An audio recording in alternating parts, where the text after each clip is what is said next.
audio jungle.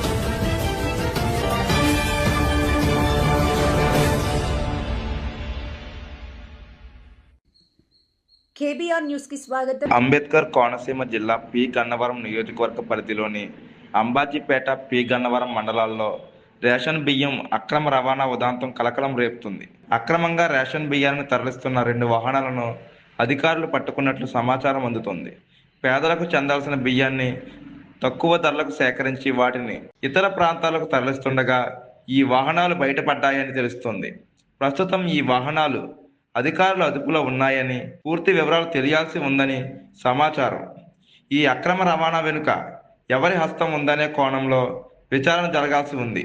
దీనిపై అధికారిక ప్రకటన వెలువడితేనే పట్టుబడ్డ బియ్యం పరిమాణం మరియు నిందితుల వివరాలు పూర్తి స్థాయిలో వెలుగులోకి వస్తాయి.